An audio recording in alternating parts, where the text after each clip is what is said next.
Hello hi good morning नमस्कार। आप सुन रहे हैं जागरण पॉडकास्ट की फटाफट खबरें और मेरा नाम है शताक्षी सिंह। आज तारीख है 18 अप्रैल की और दिन है गुरुवार का। चलिए आपको बताते हैं आज दिन भर की तमाम बड़ी खबरें। बंगाल में रामनवमी पर फिर से हिंसा की घटना हुई है। मुर्शिदाबाद जिले के शक्तिपुर में बुधवार की शाम रामनवमी शोभा यात्रा पर बम फेंके गए। इस घटना में 20 से ज्यादा लोग जख्मी हो गए, जिनमें एक महिला और 2 बच्चे भी शामिल हैं। घायलों को मुर्शिदाबाद मेडिकल कॉलेज और हॉस्पिटल और एक अन्य अस्पताल में भर्ती करवाया गया है। इलाके में तनाव है और तनाव को देखते हुए प्रशासन ने भारी संख्या में केंद्रीय बल तैनात कर दिए हैं। इस मामले में अभी तक पुलिस का आधिकारिक बयान नहीं आया है। इस दौरान आसपास के कई घरों और दुकानों में आगजनी लूटपाट भी की गई। गौरतलब है कि पिछले साल भी बंगाल में रामनवमी पर हिंसा की घटनाएं हुई थीं। उत्तर दिनाजपुर के दालखोला, हावड़ा के शिवपुर और हुगली के रिसड़ा और श्रीरामपुर की रामनवमी की शोभा यात्राओं पर हमला हुआ था। इन घटनाओं में बहुत सारे लोग जख्मी हुए थे और एएनआई इन घटनाओं की जांच कर रही है। बढ़ते हैं अगली खबर की तरफ। मनी लॉन्ड्रिंग के तहत ईडी की छापेमारी के मामलों में 2014 से पहले के 9 सालों की तुलना में पिछले 10 सालों में 86 गुना वृद्धि हुई है। पिछले समान अवधि की तुलना में गिरफ्तारी और संपत्तियों की जब्ती भी लगभग 25 गुना बढ़ गई है। आधिकारिक आंकड़ों में यह जानकारी सामने आई है। जुलाई 2005 से मार्च 2014 तक के 9 सालों के मुकाबले अप्रैल 2014 से मार्च 2024 के भी 10 सालों के आंकड़ों का विश्लेषण किया गया है। ये विश्लेषण पीएमएलए की विभिन्न धाराओं के तहत ईडी की कार्रवाई में तेजी की तस्वीर बयां करता है। पीएमएलए को 2002 में लाया गया था और कर चोरी, काले धन की उत्पत्ति और मनी लॉन्ड्रिंग के गंभीर आरोपों की जांच के लिए 1 जुलाई 2005 से इसे लागू किया गया था।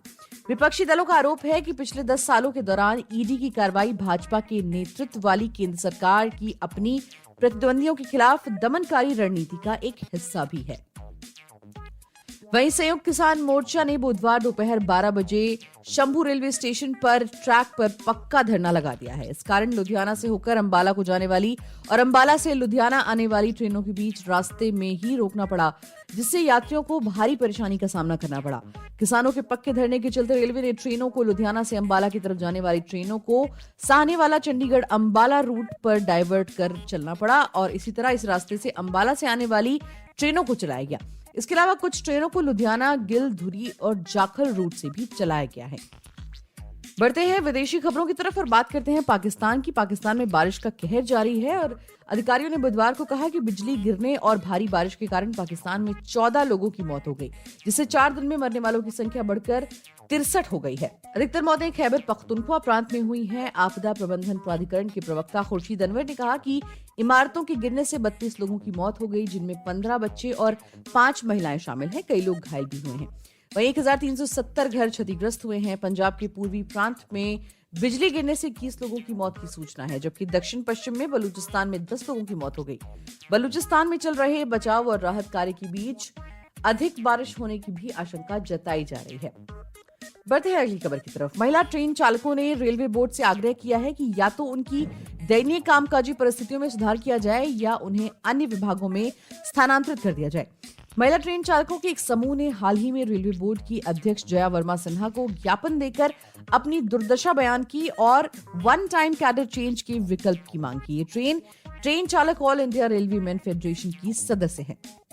बुलेटिन को खत्म करने से पहले जान लेते हैं क्या है मौसम का हाल। दिल्ली वालों को अभी कुछ दिनों तक तपती गर्मी से राहत मिलेगी। मौसम विभाग के अनुसार अगले कुछ दिनों तक तापमान सामान्य से ज्यादा पर नहीं पहुंच पाएगा और 37 डिग्री को पार नहीं कर पाएगा।